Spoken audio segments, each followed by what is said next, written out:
Hello everybody, this is Goji73 here with a figure review.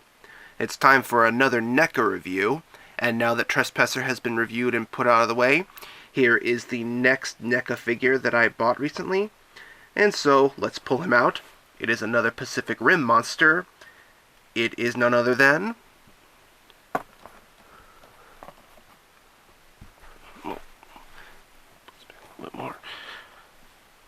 Scunner from Pacific Rim. Now, as far as history goes, like I said, he appeared only in Pacific Rim, but as far as what he does in the movie, Scunner was one of the last three kaiju that appears in the film. He engages Gypsy Danger in battle at the bottom of the sea, while Striker Eureka goes off to detonate the charge to destroy the breach, but in doing so, he winds up tangling with Slattern, while Gypsy is left to deal with Scunner and Raiju. Scunner is the first monster that appears and attacks Gypsy, but Gypsy manages to pin him down and beat the crap out of him, leaving Scunner incapacitated for a while. But once Gypsy gets distracted by Raiju, Scunner is called off to help Slattern fight back against Striker Eureka, to which at that point, Striker winds up detonating the charge a lot earlier in order to kill Slattern, and as a result, the charge winds up killing Scunner. So that's it for his history. Now, quickly moving on to detail. Much like Axehead, Scunner pretty much reuses the same type of body type as he does because they're essentially bred monsters, so they're essentially clones of one another. But Scunner actually has a few differences in his design. For instance, his arms that you see here, they're actually much different than Trespasser's. You can see that his claws are a lot more pointed together. And of course, the bioluminescence on his body is a light greenish color, as well as the tail here, which I almost forgot to show. It's a lot more spear-like and has a lot more spikes pointing out of it, which I personally think is a lot more cooler. And another thing I noticed is that his body actually has this little poncho-like feature here, I guess, or some sort of body armor, I guess. And while it looks cool, at the same time, if you're a stickler for attention like I am, or not a stickler for attention, but attention to detail, sorry about that, but attention to detail, you'll notice that it's molded to have the figure look a certain way, so unless you pose it in a different way, like, say that, then you'll notice that the design is a lot more different, or differently matched. But apart from that, let's go on to his head. He has the bioluminescence here, has a hammer shark head-like body here, or head, I guess. And apart from that, though, it's pretty much the same figure, different color, different additions added to it. So, yeah. But much like the rest of the NECA figures, it is very nicely captured. Detail on it is very nicely captured. And color scheme, I'd say, is pretty nicely captured, too.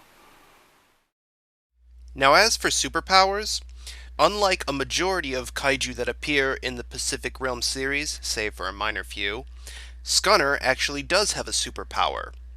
Scunner can actually launch a sonic ball from his mouth.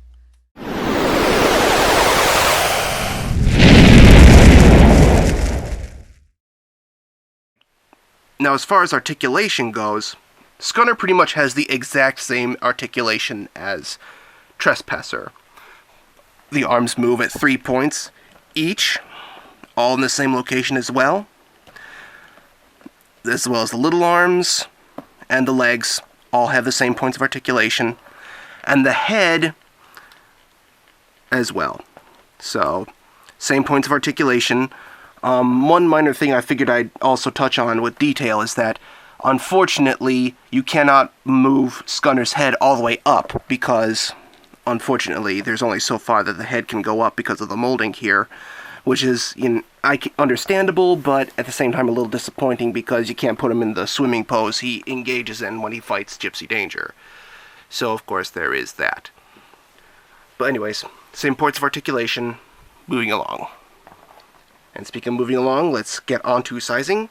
Seeing as I do have the Jaeger he fights in the film, here he is, Gypsy Danger. Now, looking at these two together, I'd say they're about pretty accurate. For the most part, Scunner is mostly facing upwards. He doesn't really land on the ground to engage Gypsy in battle because they're underwater. But from looking at this posturing, I'd say they're just about pretty accurate in sizing. So, yeah, I'd say sizing is pretty good here. And because I have a Bandai figure available with me to do a review, let's pull him out. The 74 Godzilla. And you can see he's a bit more taller than Godzilla, but that only makes sense because he's from a different line, so of course he has to be in a different scale. But this is just to show them off together, just to show you how big he really is.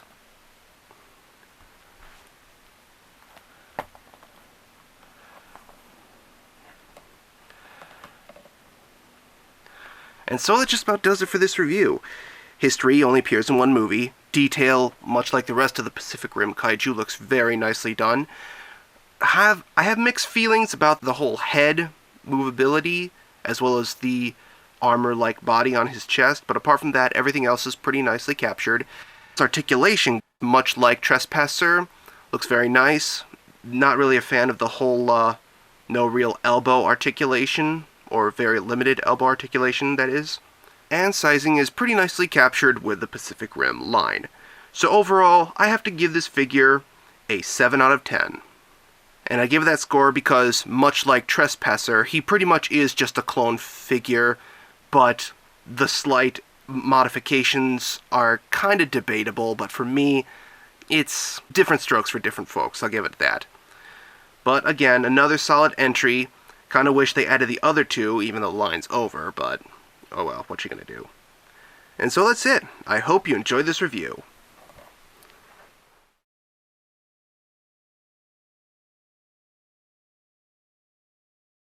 That's it for today's figure review.